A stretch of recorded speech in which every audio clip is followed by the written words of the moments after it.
Trải là một huyện vùng cao của tỉnh Yên Bái với trên 90% dân số là người đồng bào dân tộc Mông. Trong những năm gần đây, Mù Cang Chải đang trở thành điểm đến của nhiều du khách bởi sự giàu có của thiên nhiên, sự đặc sắc của văn hóa, sự ấm áp của tình người. Đến với Mù Cang Chải, du khách được chiêm ngưỡng di sản ruộng bậc thang nổi tiếng, được đến các phiên chợ vùng cao, hòa nhập và tìm hiểu về cuộc sống của đồng bào dân tộc. Thưa quý vị và các bạn, hiện tại thì tôi đang có mặt tại thị trấn Mù Cang Chải, tỉnh Yên Bái. Và là một người đầu tiên đến với nơi đây thì tôi ngay lập tức bị thu hút bởi cảnh đẹp, con người cũng như là những nét đặc trưng văn hóa ở nơi đây. Và với mỗi một du khách khi đến với thị trấn Mù Cang Chải thì không thể quên cho mình là được tìm hiểu về một phiên chợ. Đã từ rất lâu, xuống chơi chợ là nét sinh hoạt không thể thiếu trong đời sống của người dân Mù Cang Chải. Ở huyện vùng cao này có 3 chợ chính là chợ Ngã Ba Kim, chợ huyện Mù Cang Chải và chợ Khao Mang. Mỗi chợ cách nhau khoảng 20 km bán theo đường quốc lộ 32. Ngoài việc mua bán, trao đổi hàng hóa, chợ còn là nơi giao lưu văn hóa của cộng đồng các dân tộc nơi đây.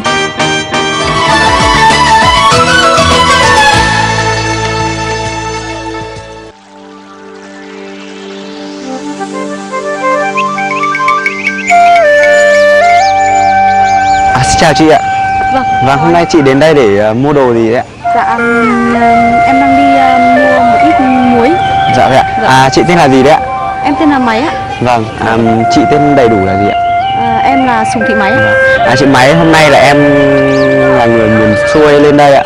Và em đang rất cần có một người có thể là giúp em tìm hiểu về cái chợ của mình. Dạ vâng. Và những cái nét văn hóa ở đây thì Dạ chị vâng. có thể là vui lòng giúp bọn em tìm hiểu về cái khu chợ Dạ này vâng. không ạ?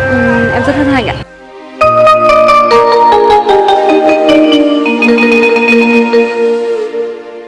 Phiên chợ của mình thì được mở như thế nào hả chị? Thời gian mở cửa ấy ạ? Thời gian mở cửa thì ở đây thì không chia theo ngày trong tuần mà là được mở tất cả các ngày, tức là được mở quanh năm.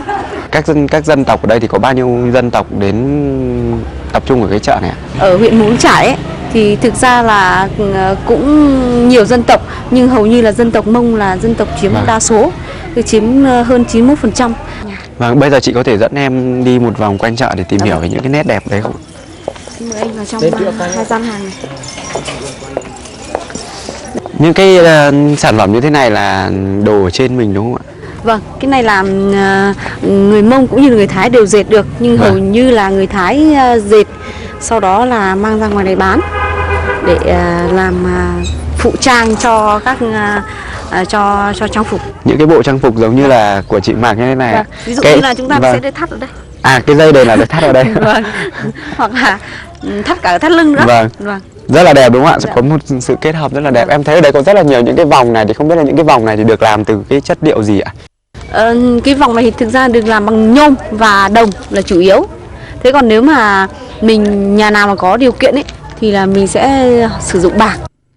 Chị ơi, những cái bộ thưa quý vị và các bạn, chợ vùng cao Mù Cang Chải thì sẽ có rất là nhiều những mặt hàng, không chỉ có là mặt hàng của những người vùng cao đến đây để có thể là mua sắm cho mình, để có thể là tự tạo cho mình những bộ trang phục mang đặc trưng văn hóa vùng miền, mà ở đây sẽ còn có rất là nhiều những bộ trang phục mà có thể là chúng ta cũng dễ dàng tìm thấy dành cho những người đồng bào Kinh lên đây sinh sống và làm ăn. Bây giờ thì em với chị cũng sẽ đi một vòng để tham quan xem là cái khu nào mà có đậm nét đặc trưng của dân tộc vùng miền mình nhất.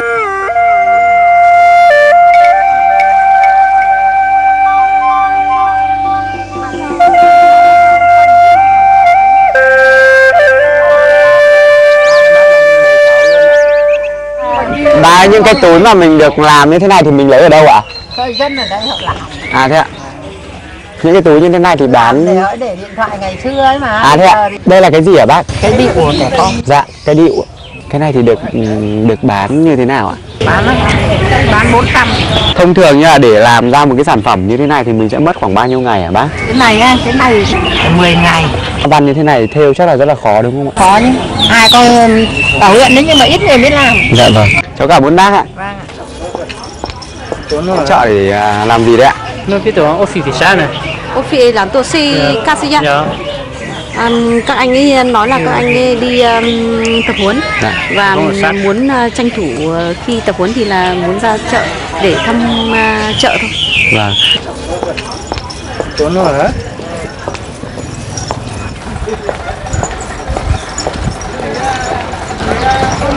Xin chào chị ạ. Chào em. Chị đâu đây? Vâng, em đi thăm chợ. Chơi cái khăn này chị bán như nào? Khăn này. Dạ vâng. Đấy 25.000. 25.000 một chiếc ạ. Cái ở trên này thì có rất là nhiều những cái dân tộc quanh đây sinh sống ạ. Thì những cái bộ trang phục như thế này thì không biết là có khó để mình bán cho mọi người ở đây không? Cái này thì chỉ bán cho người Mông thôi, còn người Thái thì lại người Thái Than Uyên thì lại người Thái Than Uyên thì người ta dùng nhiều, nhưng mà ở đây thì người ta cũng không dùng mấy, chỉ dành cho đồng bào người Mông. Cho chị nhé.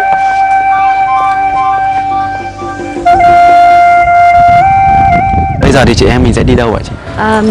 Bây giờ chúng ta sẽ đến một nơi mà có nhiều sản phẩm nêu rõ nhất cái nét văn hóa đặc trưng ở vùng Mù Căng Chải, quê chúng tôi. Xin mời mọi người đi theo tôi.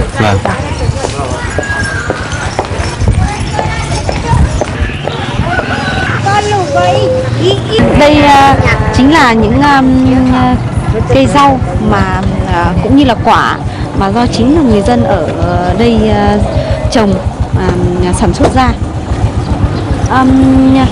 Nhớ rau mình mua chưa? Ít con được chưa? Đi tới Trinh. Giới thiệu với em, ví dụ như một mớ rau như này thì là các bà các bác ở đây sẽ bán 1.000 một mớ. Vâng, 1.000 một mớ. Các chị xuống chợ lâu chưa ạ? Họ từ Milito nó để nó nhau để nó mua. Chị đã.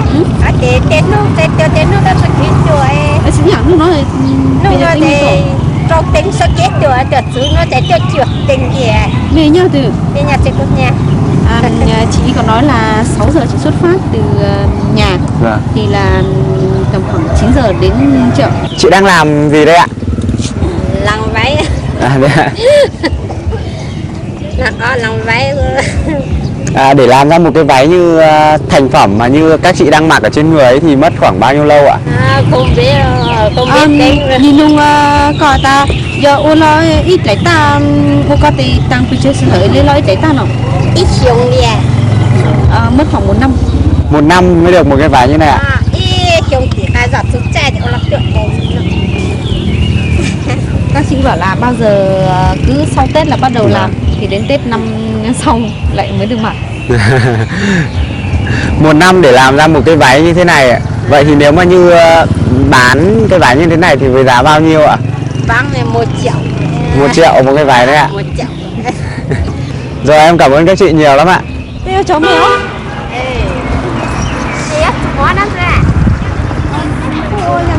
Với những cái bộ trang phục như thế này thì thông thường là sẽ có những cái phần nào ạ? Thế là sẽ có những cái bộ gì đi kèm với lại những cái bộ trang phục của mình để có thể nhận diện ra là mình là người dân tộc nào ạ? Là người Mông Mù Căng Chải hay dùng sáp ong để thêu các văn hoa để nhuộm, sau đó là nhuộm thì là ví dụ như là các phụ kiện mà đi theo kèm theo các bộ trang phục thì là sẽ như là sẽ đeo một cái vòng giống như tôi đang như mình đang đeo này, và sau đó là một cái khuyên tai, một cái khuyên tai giống như chị này đang đeo. Vâng. Thì nhận diện ra đấy là người dân tộc Mông. Vâng. Người Mông thì ở bất cứ nơi nào đều được, kể cả là họ đi trên đường, tức là lúc nào mà họ không làm việc nữa thì là họ ngơi tay là họ sẽ thêu. Tức là bất cứ một người Mông nào thì cũng đều là sẽ phải biết đan lát và thêu thùa may vá những bộ trang phục cho riêng mình, đúng không? Vâng. Hầu như là như thế đấy ạ. Khi mà một đứa hầu như là con gái thôi, một đứa bé gái từ 10 tuổi trở lên ấy, là ai cũng phải học thêu. Chị ơi, cái vải này thì chị mua ở đâu ạ? Hay là mình tự dệt ra? Nhìn đúng coi ta cho anh tông nó có dúa tùy lù là do có ô Dúa sao? ấy có dúa từ tôi số cho tôi rồi. Chị mua tại chợ Mù Căng Chải. Thế ạ. Vâng. Hôm nay chị xuống đây là để bán rau này ạ? Hay là cái rau này là chị đã mua từ dưới chợ để chuẩn bị mang về đấy ạ? Nhìn đúng có ta lúc nó có tour mua cho ở tàu này có mình lên là mình chở là chờ giữa thì lụ. tôi chờ ta mà tôi chỉ tầm một loại kiểu cho tôi một số. Chị nói là những quả đỗ Hà Lan này thì là nhà chị tự trồng. Dạ vâng. Nhà tự trồng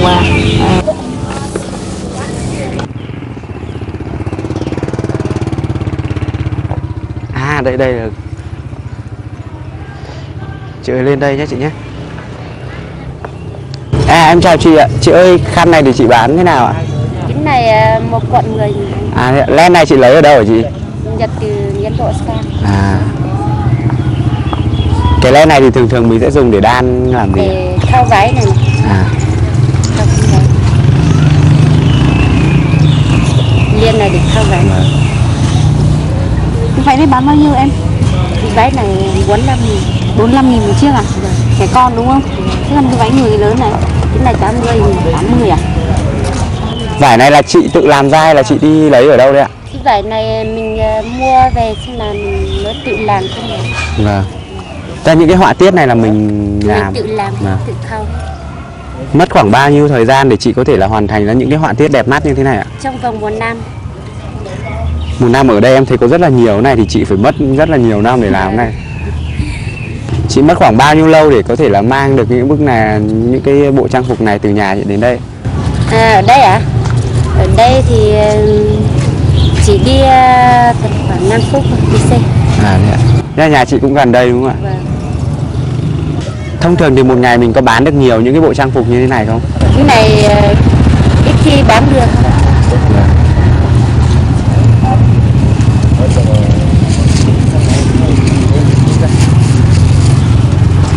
Rồi em cảm ơn chị ạ.